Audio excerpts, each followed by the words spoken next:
Friends എല്ലാവർക്കും കാറ്റത്തെ കിളിക്കൂടുന്ന super hit പരമ്പരയുടെ വരുന്ന ആഴ്ചയിലെ സൂപ്പർ പ്രമോ വിശേഷത്തിലേക്ക് സ്വാഗതം. അതിനു മുമ്പ് നിങ്ങൾക്ക് ആർക്കെങ്കിലും ഞങ്ങളുടെ ചാനൽ ഇഷ്ടപ്പെടുകയും സബ്സ്ക്രൈബ് ചെയ്യുക, ലൈക്ക് ചെയ്യുക, കമൻറ്റ് ചെയ്യുക. എല്ലാ ദിവസവും പുതുപുത്തൻ വിശേഷങ്ങളുമായിട്ട് എത്തുന്നതായിരിക്കും.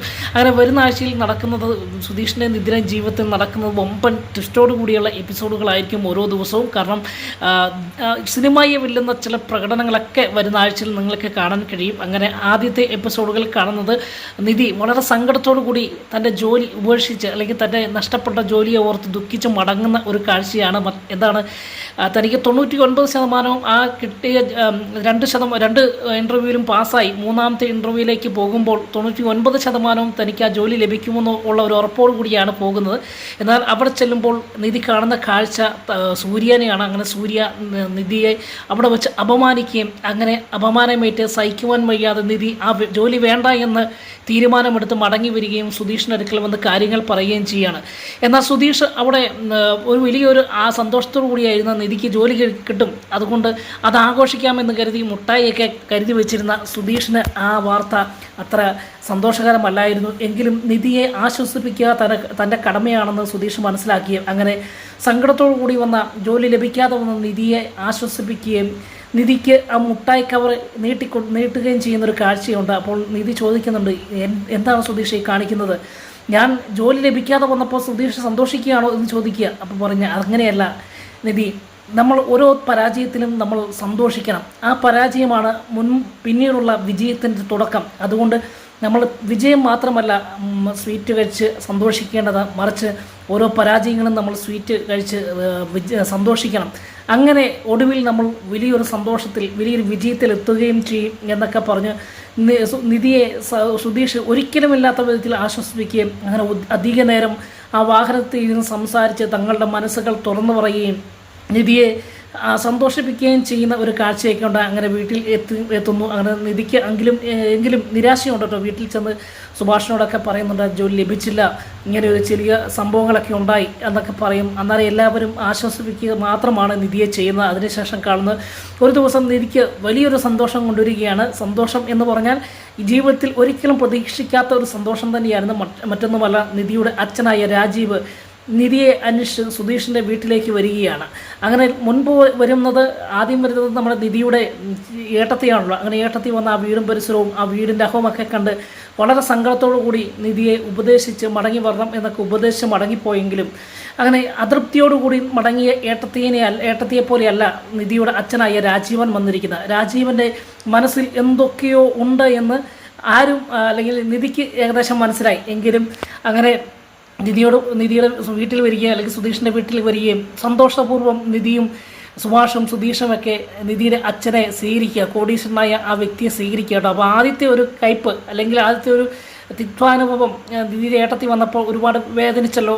അവർക്ക് ഇഷ്ടപ്പെടാതെ വരികയൊക്കെ ചെയ്തത് സുഭാഷും സുധീഷിനും നിധിക്കൊക്കെ ഒരുപാട് വേദന ഉണ്ടാക്കി. എങ്കിലും അതുപോലെ ആയിരിക്കും നിധിയുടെ അച്ഛനും ഇടപെടുന്നത് എന്ന് കരുതി ഒരു ചെറിയ ചമ്മലോട് കൂടിയാണ് നിധിയുടെ അച്ഛനെ വീട്ടിലേക്ക് ക്ഷണിച്ചത്. എന്നാൽ അവിടെ നിധിയുടെ ഏട്ടത്തിൽ കാണിച്ചതുപോലെയൊന്നും യാതൊരു മടിയും കാണിക്കാതെ ആ വീടും പരിസരവും ഒക്കെ ഒന്നും തനിക്കൊരു വിഷയമല്ല എന്നൊരു തോന്നലിനോടുകൂടി നിധിയുടെ വീട്ടിനകത്തേക്ക് വരികയും അകത്ത് വന്ന് എല്ലാവരോടും സ്നേഹത്തോടു കൂടി ഇടപെടുകയാണ്. സുധീഷിനോടും സുഭാഷിനോടും ഹരീഷിനോടും നികേഷിനോടൊക്കെ സ്നേഹത്തോട് ഇടപെടുകയും അങ്ങനെ അവിടുന്ന് സുഭാഷൊക്കെ ചായ കൊടുക്കുന്നു, ചായ കുടിക്കുന്നു. അതിനുശേഷം ആഹാരം കഴിക്കാമെന്ന് പറയുന്നു. അങ്ങനെ ആഹാരം വരെ കഴിക്കുവാൻ തയ്യാറാകുന്നു. അങ്ങനെ നിലത്തിരുന്ന് സുഭാഷും സുധീഷൊക്കെ കഴിക്കുന്ന പോലെ സാധാ മനുഷ്യനായിട്ട് ആ നിലത്തിരുന്ന് ആ കോടീശ്വരനായ മനുഷ്യൻ ആഹാരം കഴിക്കുന്നു. നിധിയെ ഒരുപാട് ആശ്വസിപ്പിക്കുന്നു. എന്നിട്ട് നിധിയോട് പറയാണ്, മോളെ, ഞാൻ ഒരുപാട് സങ്കടത്തോടു കൂടി ഞാൻ ഇങ്ങോട്ട് വന്നത്. നീ ഇവിടെ ഈ വീട്ടിൽ വളരെ നിരാശയോടു കൂടിയായിരിക്കും ജീവിക്കുന്നത് എന്ന് ഞാൻ കരുതിയിരുന്നു. പക്ഷെങ്കിൽ എനിക്ക് തെറ്റിപ്പോയി. ഇവിടെ നീ ഇത്രത്തോളം സന്തോഷവതിയാണെന്ന് ഞാൻ ഒരിക്കലും അറിഞ്ഞില്ല മോളെ. അതുകൊണ്ട് എനിക്കിപ്പോൾ മനസ്സിനൊരു സന്തോഷം തോന്നുന്നു. നീ തിരഞ്ഞെടുത്ത വഴി അത് എനിക്ക് വളരെ സങ്കടമുണ്ടായിരുന്നു. പക്ഷേ ഇപ്പോൾ ആ സങ്കടമൊക്കെ മാറി. എനിക്കിപ്പോൾ സന്തോഷമായി. നിൻ്റെ സന്തോഷമാണ് എൻ്റെ സന്തോഷം എന്നൊക്കെ പറഞ്ഞ് രാജീവൻ നിധിയെ ആശ്വസിപ്പിക്കുകയും അങ്ങനെ എല്ലാവരും കേൾക്കെ നിധിയുടെ വീട്ടുകാരെ നിധിയുടെ എല്ലാ സുധീഷിനെ വീട്ടുകാരെ പ്രശംസിക്കുകയൊക്കെ ചെയ്യുന്ന ഒരു കാഴ്ചയുണ്ട്. അപ്പോൾ ഇതൊക്കെ കേൾക്കുമ്പോൾ സുധീഷിനും ഹരീഷിനും സുഭാഷിനൊക്കെ അതിശയം തോന്നുകയാണ്. കാരണം തൻ്റെ ഏട്ടത്തിൽ വന്ന് വളരെ കളിയാക്കി അല്ലെങ്കിൽ ആ വീടിനെക്കുറിച്ച് മോശമായ രീതിയിൽ സംസാരിച്ചിട്ട് പോയി. എന്നാൽ അതിലും മേലെ സമ്പന്നനായ നിധിയുടെ അച്ഛൻ വന്ന് നിധിയെ ഇവിടെ താമസിക്കുന്നതിൽ പ്രശംസിക്കുകയും അല്ലെങ്കിൽ അതിൽ സന്തോഷം തോന്നുന്നു എന്നൊക്കെ പറയും, അഭിമാനം തോന്നുന്നു എന്നൊക്കെ പറഞ്ഞപ്പോൾ എല്ലാവർക്കും അതിശയമായിട്ടോ. ഒടുവിൽ യാത്ര പറഞ്ഞ് ഇറങ്ങുന്ന സമയത്ത് നിധിയുടെ മുഖം നല്ലപോലെ സന്തോഷത്താൽ തുടിച്ചു നിൽക്കുന്നത് കാണാം.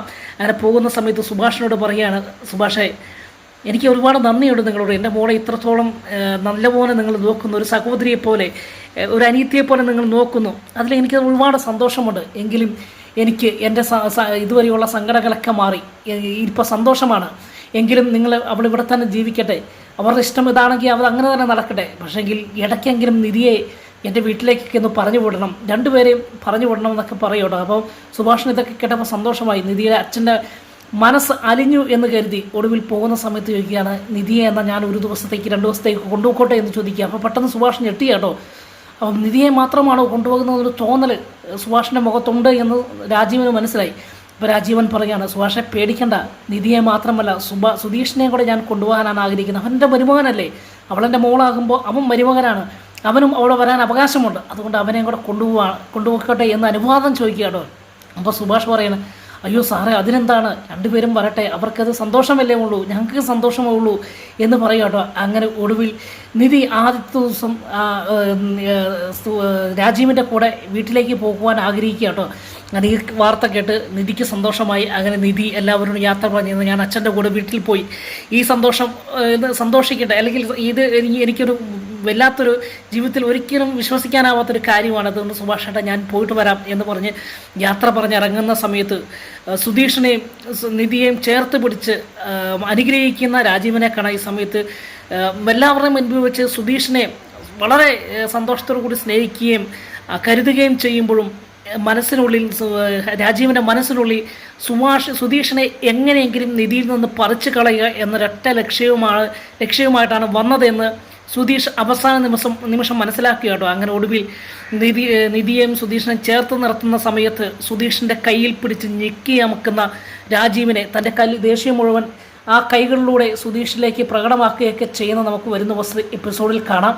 അങ്ങനെ അതിനുശേഷം നിധിയുടെ മുൻപിൽ വലിയ സന്തോഷം, അല്ലെങ്കിൽ നിധിയുടെ മുൻപിൽ സുധീഷിനെ അത്രത്തോളം സ്നേഹിക്കുന്നുണ്ട് എന്ന് രാജീവൻ തോന്നിപ്പിക്കുകയും ഒറ്റയ്ക്ക് കിട്ടുമ്പോൾ സുധീഷിനെ ഉപദ്രവിക്കുകയും ചെയ്യുന്ന ചില കാഴ്ചകളൊക്കെ വരുന്ന ദിവസത്തെ എപ്പിസോഡിൽ കാണാം. അങ്ങനെ സുധീഷുമായിട്ട് ഒരു വെല്ലുവിളി നടത്തിയാണ്, 7 ദിവസത്തിനകം ഞാൻ എൻ്റെ മോളെ നിൻ്റെ വീട്ടിൽ നിന്ന് നിന്നിൽ നിന്ന് ഞാൻ അകറ്റി എൻ്റെ വീട്ടിലേക്ക് കൊണ്ടുപോകും. ഞാൻ ആഗ്രഹിച്ച ഒരു കാര്യം ഇതുവരെയും നടക്കാതിരുന്നിട്ടില്ല, അതുകൊണ്ട് അത് നടത്തുക എന്നുള്ളതാണ് എൻ്റെ ലക്ഷ്യം എന്ന് പറയുകയും അങ്ങനെ സുധീഷുമായിട്ട് ഒരു വെല്ലുവിളി നടത്തുകയാണ്. അതിനോടൊപ്പം സുധീഷിനോട് ഒരു ഭീഷണി പറയുന്നുണ്ട്, ഈ കാര്യം നമ്മൾ പറഞ്ഞ കാര്യങ്ങൾ നിധി അറിഞ്ഞു കഴിഞ്ഞാൽ എൻ്റെ തനി സ്വഭാവം നീ മനസ്സിലാക്കുമെന്നും അങ്ങനെ ഒരു ഭീഷണിപ്പെടുത്തലൊക്കെ നടത്തുന്ന രാജീവിനെയൊക്കെ വരുന്ന ദിവസത്തെ എപ്പിസോഡിൽ കാണാം. അങ്ങനെ ഒടുവിൽ നിധിയുടെ അച്ഛനോടൊപ്പം വീട്ടിലേക്ക് പോവുകയും അതിനുശേഷം സുധീഷിനെ വിളിച്ചു വരുത്തുകയും അങ്ങനെ സുഭാഷിനെ അവരുടെ വീട്ടിൽ വെച്ച് അപമാനിക്കുകയും നിന്ദിക്കുകയും അങ്ങനെ സുധീഷിനെ ഒരു കള്ളനാക്കി നിധിയുടെ മുൻപിൽ കാണിക്കുക. അങ്ങനെ വലിയൊരു ചതിക്കുഴിയിലേക്ക് സുധീഷിനെ വലിച്ചിടുന്ന ചില ഭാഗങ്ങളൊക്കെ വരുന്ന ദിവസത്തെ എപ്പിസോഡുണ്ട്. വീണ്ടും അടുത്ത ദിവസത്തെ ഡെയിലി വിശേഷങ്ങളുമായി കാണും വരെ എല്ലാവർക്കും ഗുഡ് ബൈ.